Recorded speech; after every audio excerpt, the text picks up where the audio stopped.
Vanderzayden here with Corey Janoff, as always. Hello.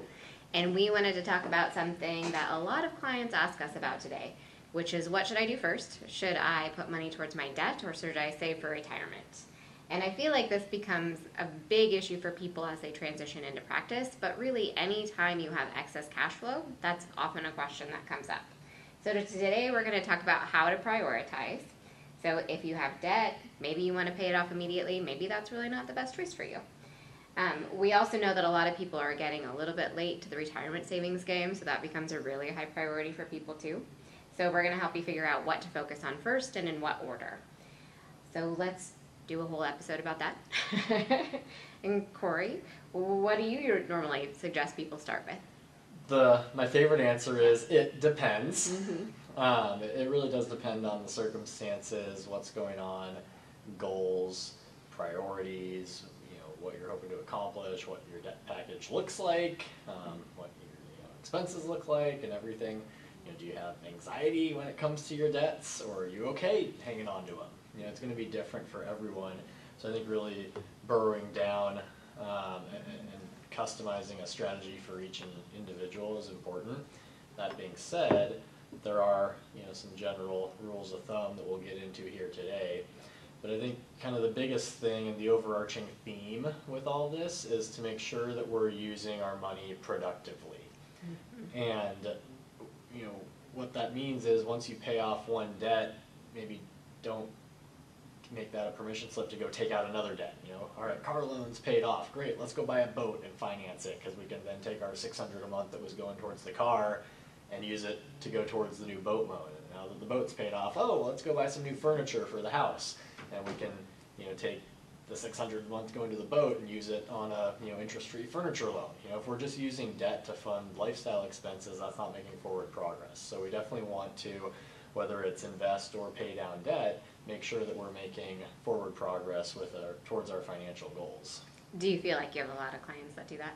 Not a lot, but I definitely there's some people out there who get just stuck on that hamster wheel and aren't really making a whole lot of progress, and it's just always expenses, expenses, expenses.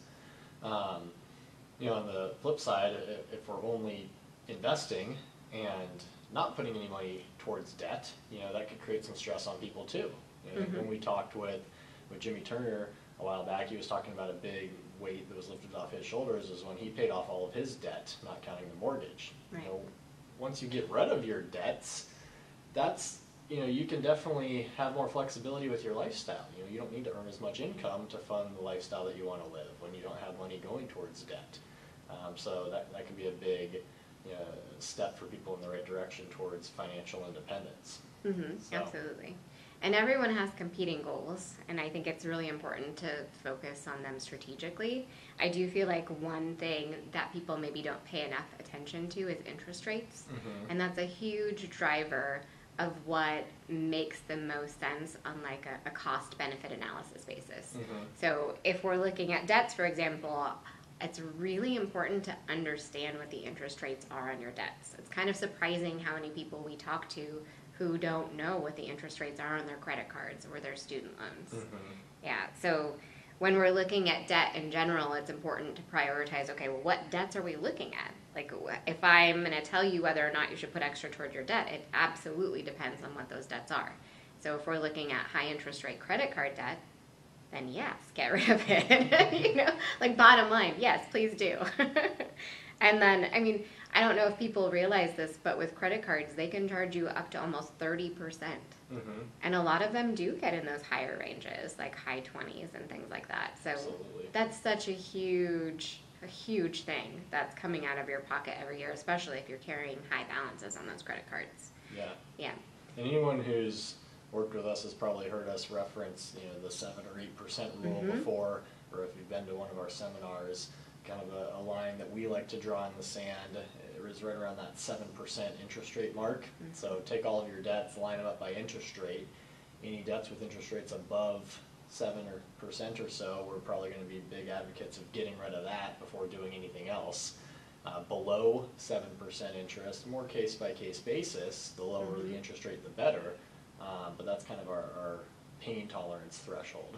Absolutely, yeah. And then like the credit cards are normally above that 7%. Another example of something that might be above that 7% is like personal loans. So some people take out personal loans or relocation loans, things like that, to kind of make it work for them as they're transitioning between jobs and, you know, as you're getting ready to get out of training. And if you are carrying that 8, 9, 10% personal loan, that's another one that we want to try to attack aggressively. But like you said, Corey, line them up by interest rate. So if your credit card has a higher interest rate than your personal loan, pay off your credit card first and then your personal loan. Yeah, so, makes sense. And you know, part of the reason why we draw that line at around 7, and it's going to be different for everyone, but you know, and this was, I would look at this often when I first got into the business and would try and help people decide should we invest or pay down debt. You know, you'd look at what's the long-term average rate of return you can get in the stock market, and you know, historically it's probably going to be around, you know, 7 or 8, sometimes higher depending on which time period you're looking at. So, you know, if you have a debt below 7, you know, you're better off long-term according to the spreadsheet by investing that extra money, because you know, if you can get 8% on your investments long-term and you're giving up 7% on your debts, you know, you're netting a positive 1% over the long run.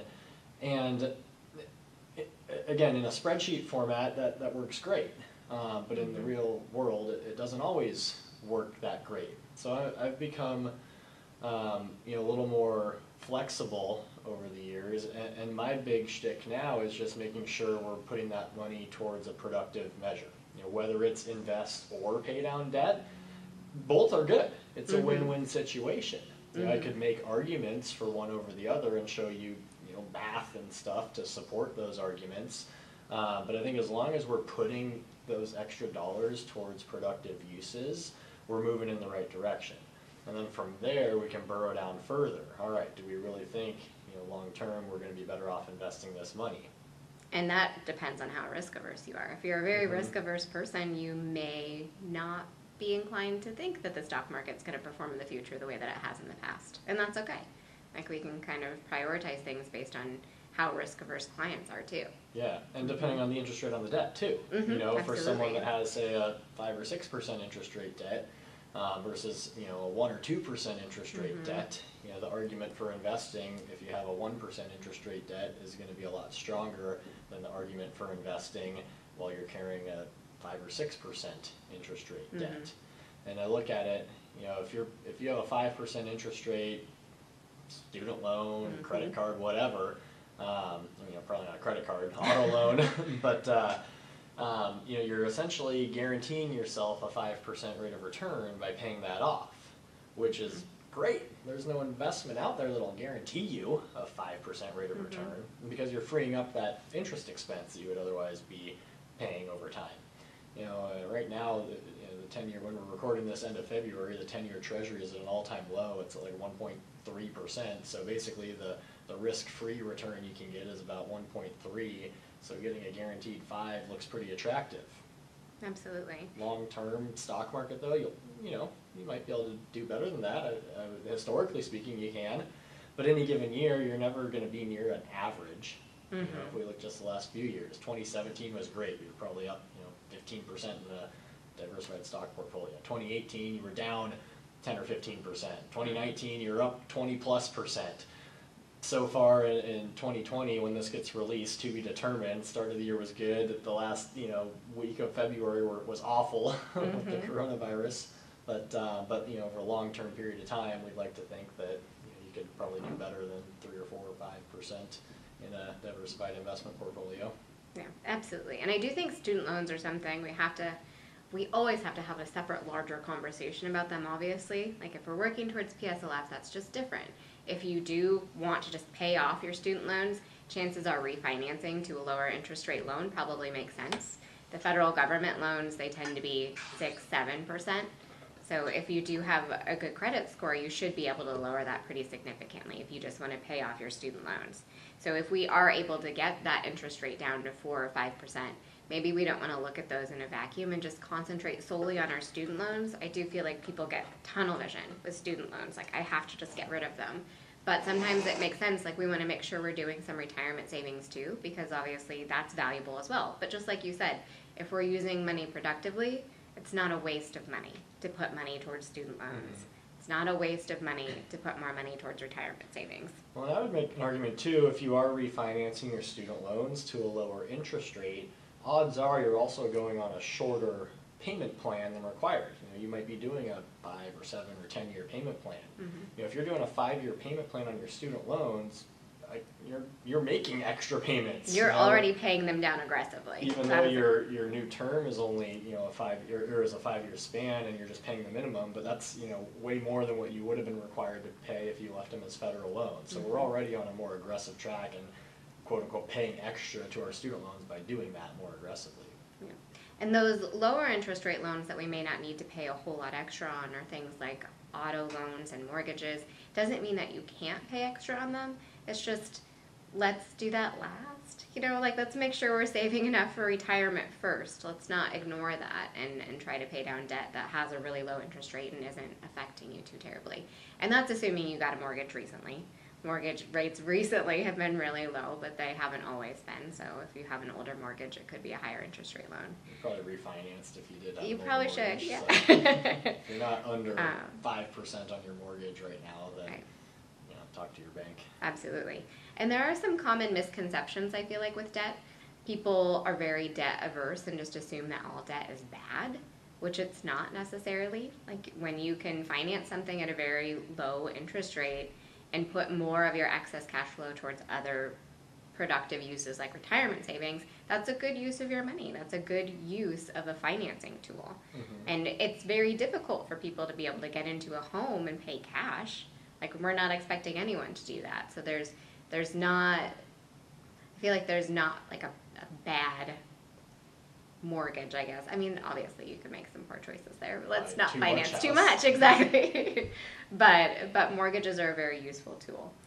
Yeah. And I think you mentioned that word productively again. In that sense, yeah. It's important that we are using that productively. If we are refinancing and lowering our monthly payment, we need to make sure with the money that we're quote unquote saving that we're putting it to productive use. If you're just using that saved money to go spend more on lifestyle, you're not going to accelerate your goals at all. But if you're using that savings and putting it towards the kids' college fund, or putting it towards your own retirement, or putting it towards other debts that may have higher interest rates, or putting it towards your mortgage to pay it off even faster, that's productive. And to be clear, we don't expect you to be productive with 100% of your income. Correct. We gotta have some fun. Exactly. Let's just be on track to meet our goals and then have fun. Yeah, so it's kind of hard. Like, obviously, everyone's goals are a little bit different too. Yeah. But So speaking of goals, so when we're looking at this decision, I think the order of operations, and we're maybe going a little out of order from what we planned here, but the high interest rate credit cards and personal loans, let's get rid of those.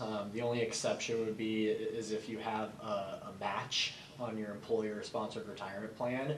Let's get the free money that they're offering us. You put in $1, they put in $1 up to a certain percent. Maybe they'll match you dollar for dollar up to 6% of your income. Well, let's contribute 6% of our income to that. Because even if we have a credit card with 30% interest, if we're getting a guaranteed 100% rate of return from the 100% employer match on our contribution, that's better. Yeah, that's better. So even if you're getting a 50% match, which a lot of employers do. If you contribute 6% and they contribute 3%, that's still a lot of money that they're giving you. Immediate 50% rate of return on your money. You put in $1, they put in 50 cents, you're at $1.50 instantly. You're not, no debt out there unless you're dealing with some loan sharks for some shady gambling activities that you're involved in. Your debts are going to be lower than that. So let's get the free money first and foremost. Get rid of those high interest rate credit cards, personal loans that are really eating away at your net worth and preventing you from making forward progress. And then let's take a step back and pause for a second. What are our goals? What do we want to accomplish? When do we want to accomplish them by? We're probably not going to be able to do everything in the time frame that we want to, but what's most important to us? And let's make sure we're setting ourselves up to be on track to at least achieve the important stuff within the time frame that we want to, and that'll help guide your decision of whether you should invest towards some of those long-term goals or pay down debt here in the short term. Absolutely. And I think one goal that we have for our clients generally is to save about 20% of their income for retirement. It's not always that percentage, but I feel like that is a good way for people to play catch up a little bit when they have extended periods of time in training.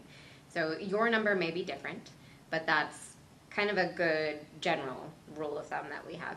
So if you have all of those bad debts knocked out, and if you feel like you're making progress on your student loans, if you have them, and the rest of the debt in your picture is fairly low interest, let's work towards hitting that 20% savings goal. Let's make sure we're putting enough aside for retirement so that we can live comfortably when we get there. Now, where this 20% comes from, I think people, if they have a better understanding of things and the why behind it, they're more inclined to actually implement it. So, we've done the math enough times with people. Most doctors are entering practice in their early to mid-30s. Some are later, but call it by your mid-30s, most people are in practice. If you save 20% of your income, from your early to mid-30s, and do that, until your early to mid-60s, you should be in a good position to be able to scale back and retire and live a comfortable lifestyle, similar to the lifestyle you got used to living while you were working. Not guaranteed, of course. Everyone's going to be different, but as a general rule, again, we've done the math, and that should put you on a pretty good track for success. Now, if you're starting later, or maybe retiring in your mid-60s is not appealing to you, you want to retire in your mid-50s, we might need to save more than 20% in order to be able to reach that goal. Yeah. Now, maybe you're okay with scaling down your lifestyle in retirement. Maybe you want to work forever. Maybe you want to work forever.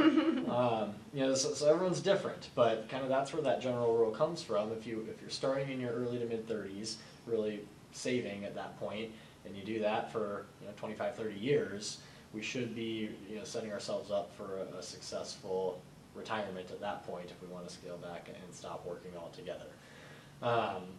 So that that 20% mark is important for a lot of you listening. If you're listening to this podcast, you're probably interested in finances and ultimately achieving financial independence, maybe sooner rather than later. So that number might be, it's a minimum of 20% of your income going away for your future. It might be 25 or 30% for you. And if you're doing that and not paying down your student loans aggressively, you're still making progress towards your goals. Oh, yeah. Yeah. Well, this is where kind of that snowball effect comes in. Let's say you're not necessarily saving a full 20% of your income for retirement, but you're putting all of your extra income towards those student loans the first couple of years in practice. Let's say you go from residency into an attending role and your after-tax income jumps by $150,000, and maybe you upgrade lifestyle just a tiny bit, but you take $130,000 a year and put it towards your student loans and knock them out in 2 years, and then turn around and we've got $130,000 per year that can then go towards other goals. If we're sticking all of that into retirement at that point, we're going to be on a pretty fast track. Again, maybe we upgrade lifestyle a little bit further from there, buy a house, and we have a more expensive mortgage. But say you're putting $100,000 a year moving forward from that point on into those retirement vehicles. There's a good chance that's going to be over 20% of your income, unless you're in a much higher earning specialty, earning more than $500,000. So again, using the money productively. If we're shifting from one tool, once that goal is accomplished, debt's gone, student loans are gone, and take all the money going towards the student loans and put it towards another goal, we're moving in the right direction. Yeah. And I think if we're going to break it down for people, like if you are an attending, if you're in training, whatever it is, if you have excess cash flow, the good idea is to kind of approach it in the following order. First, contribute anything to your retirement account that gets matched by your employer. It's free money. We want the free money. Second, if you still have excess cash flow, let's put money towards our higher interest rate debts, credit cards, personal loans, things like that. And always start by paying the extra on the highest interest rate debts first. And then I would say next, let's start saving more for retirement savings. And first, we want to do that in qualified accounts. So that is a Roth IRA, it's your employer plans, it's places like that where there's tax advantages. You don't necessarily need to go to a general investment account until after you've gotten to the point where you're maxing those out. Yeah, max out all the accounts and give you tax benefits first and foremost. Absolutely. That's the general rule. We want all the tax benefits we can get, and often there's limits on how much you can put in those accounts each year. you can't go back and contribute for missed years, so let's take advantage of them while they're available to us. Definitely. And then if you do have excess cash flow beyond that, then we're going to start attacking that lower interest rate debt more aggressively. And those are probably the most productive ways that you're going to use your money, increase your net worth over time, and put yourself in a good position so that long term you can live the lifestyle that you want to, which is great. I mean, that's our goal for all of our clients. Yeah. Everyone can live the lifestyle they want to live on their own terms. Right. And I think by doing that, by being aggressive with your goals and maybe reducing your lifestyle a little bit when you're earlier on in your career, you don't get to the point where your expectations are too high. Like, that's scary for people, is if you get to the point where you've increased your lifestyle a ton and you're not saving enough and you're not paying down your debts fast enough, and you know you're not going to be able to replicate that lifestyle when you're in retirement.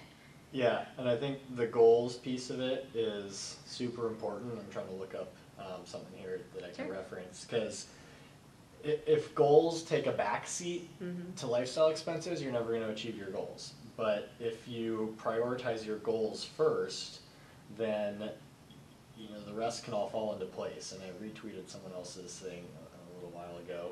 And by the time you listen to this, you're this will be months back. But basically, this guy, A Millionaire Next Door is the guy who I was following and retweeted. But he had a good chart. The order of operations for success are salary, so earn income, save/invest, or you could add pay down debt. So put money towards goals and accelerating your financial future. Third step, pay bills and whatnot. And then fourth step is spend. And if you do that, you're gonna, ultimately, you're saving before spending, you're gonna reach your goals. If you do it the way most people do it in America, earn income, pay your bills, spend, and then with what's left over, try and save for your goals, it's going to be a futile effort. You're never going to get there. So pay yourself first. Let's make sure we're either investing for our future or getting rid of some of those debts today that will then allow us to turn around and take that extra money to invest for our future.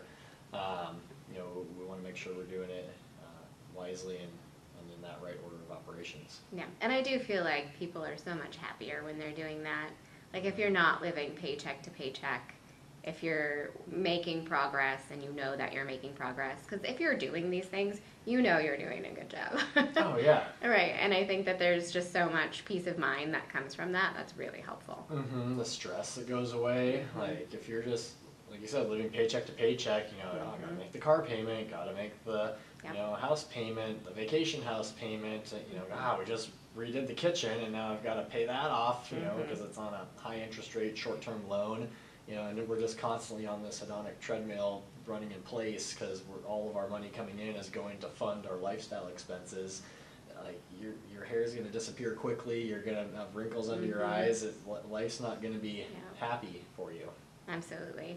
If any of you ever have questions about how to apply all of this generalized knowledge to your personal circumstances, always feel free to reach out to us, because obviously, like Corey said, it depends. It's our favorite thing. I feel like that should be our catchphrase for our podcast. If we can get Depends to sponsor us. That would be great, sponsorship. Yeah. So if you have any questions, always feel free to reach out to us.